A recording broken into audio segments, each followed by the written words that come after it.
University sports leagues could look radically different within a single recruiting cycle if high-tech virtual reality systems became standard equipment.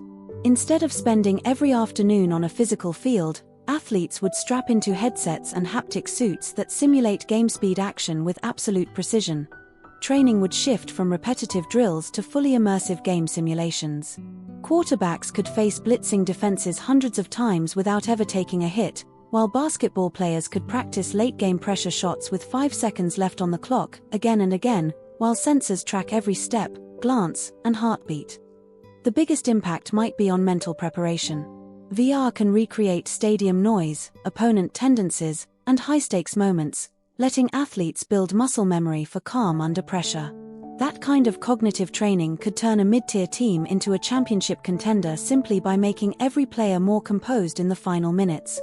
Injury rehabilitation would also change dramatically. A recovering player could walk through full-speed game scenarios in a virtual environment while doctors monitor biometric data in real time, safely rebuilding spatial awareness and reaction speed long before they are cleared for contact. This would give medical staff a much clearer picture of when an athlete is truly ready, potentially reducing re-injury rates across entire conferences. Data would become the new conditioning coach. Every VR session would generate millions of data points on reaction speed, gaze path, footwork, and decision-making.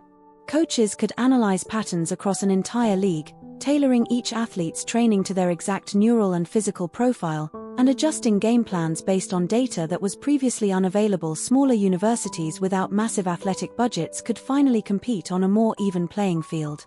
High-tech VR systems, once installed, can be shared across multiple sports and reused for years, giving less-funded programs access to elite-level training drills that were once reserved for professional franchises with unlimited resources. Recruitment would evolve into something unrecognizable. High school prospects could be evaluated in standardized virtual drills, removing the advantage of playing in a certain region, against certain competition, or on a certain highlight tape. A player's raw decision-making speed and cognitive potential could be measured directly, side by side with every other recruit in the country, but there are serious risks that would come with this leap. Spending hours inside a simulated environment could blur the boundary between virtual and physical experience, and over-reliance on VR might weaken the gritty, instinctive toughness that real competition demands.